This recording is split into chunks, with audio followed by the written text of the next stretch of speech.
Anda kembali di berita utama bersama saya, Jihan Novita. Saudara, di masa libur Natal dan Tahun Baru, kecelakaan bus terjadi di Simpang Susun Exit Tol Krapyak, Semarang, Jawa Tengah pada Senin 22 Desember. Kecelakaan menewaskan 16 orang dan sebagian lainnya luka-luka. Bus membawa 34 penumpang dari Bekasi menuju Yogyakarta. Saudara, pada Senin dini hari, bus Cahaya Trans melaju dengan kecepatan tinggi di ruas tol Batang, Semarang. Sesampai di exit tol Krapyak, Semarang, bus relasi Bekasi-Yogyakarta ini tiba-tiba hilang kendali. Bus menabrak pembatas jalan hingga akhirnya terguling, saudara. Akibatnya, bus ringsek pada bagian sisi kanan dan belakang.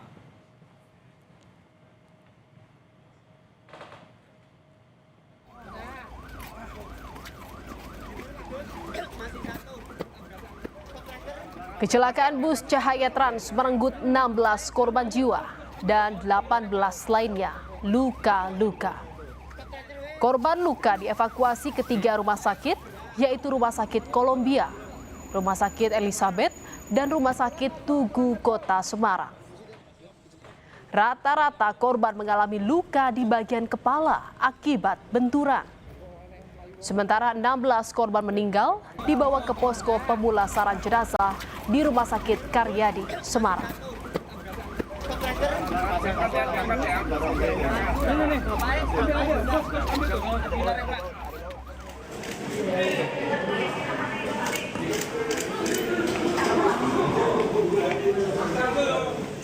Satu persatu keluarga korban mendatangi posko informasi yang didirikan Polda Jawa Tengah di RSUP Dr. Karyadi. Di antaranya warga asal Boyolali yang mencari kabar 5 anggota keluarganya.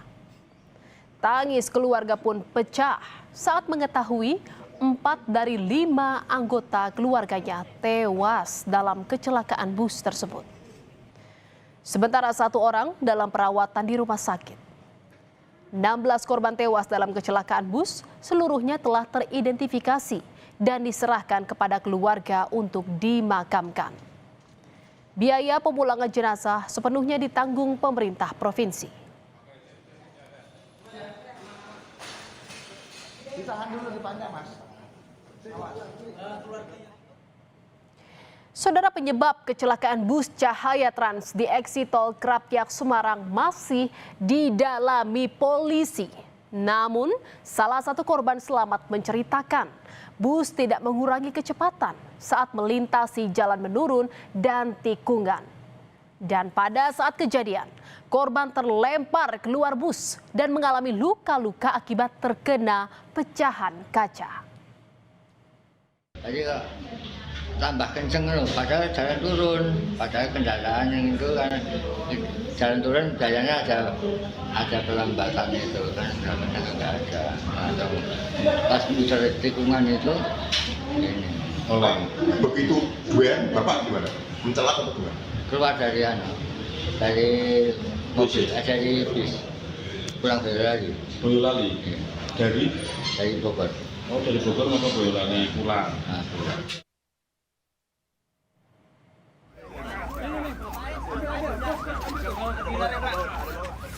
Polisi telah menggelar olah TKP kecelakaan bus di Krapyak, Semarang. Hasilnya, saudara, polisi memastikan kecelakaan bus tersebut adalah kecelakaan tunggal. Polisi juga mengungkap pengemudi bus merupakan sopir cadangan. Pengemudi kini menjalani pemeriksaan di Mapolrestabes Semarang. Polisi juga telah melakukan tes urin terhadap pengemudi dan hasilnya dinyatakan negatif. Driver kendaraan bus tersebut adalah driver cadangan. Kemudian kita melakukan olah TKP, kita melakukan penyidikan. Masih dilakukan penyelidikan, dugaan awal adalah laka tunggal, sopir selamat dan diamankan di Polrestabes Semarang. Saudara, pihak Jasa Raharja memastikan Seluruh korban kecelakaan bus Cahaya Trans mendapat santunan sesuai ketentuan yang berlaku. Dan Jasara Harja bersama seluruh pemangku kepentingan masih mendata korban dan juga ahli waris.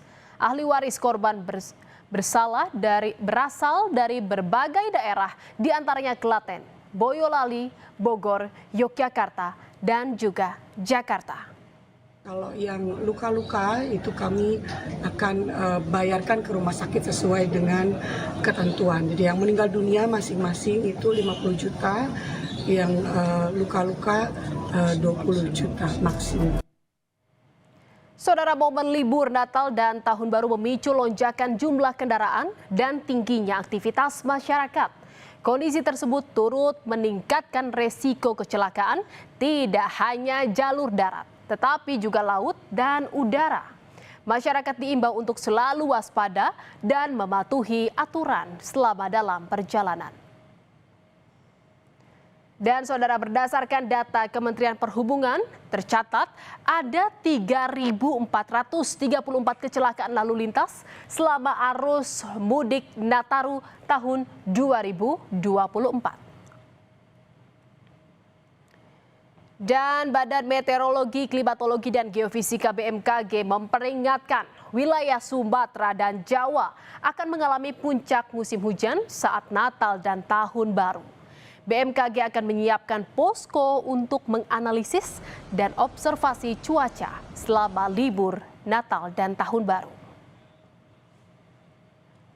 Bahwa kalau di Sumatera itu terutama bagian utara dan bagian tengah dan juga sampai Sumatera Selatan ini puncak musim hujan ada di bulan Desember, kurang lebih ya, November-Desember. Tapi di Pulau Jawa sendiri dan bagian Lampung, Jawa, Bali, Nusa Tenggara itu ada di bulan Januari nanti.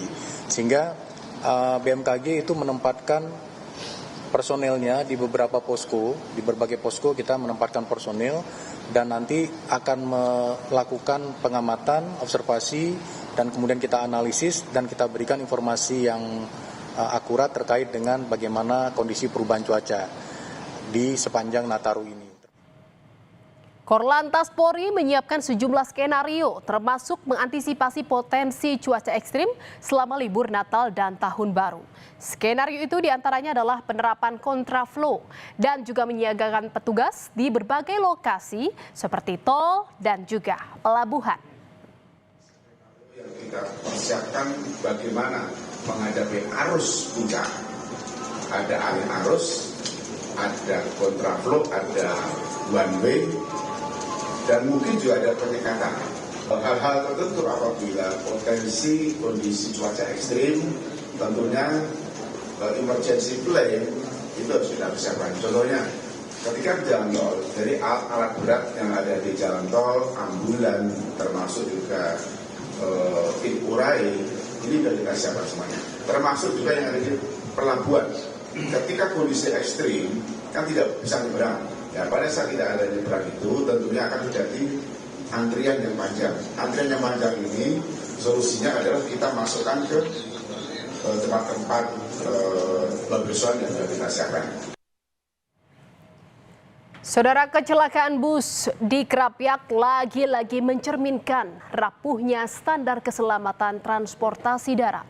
Tanpa pembenahan sistem, mulai dari manajemen armada, sertifikasi pengemudi hingga pengawasan di lapangan, bahaya akan tetap mengintai, mengancam nyawa. Kewaspadaan menjadi tanggung jawab kita bersama, apalagi di momen libur Natal dan Tahun Baru.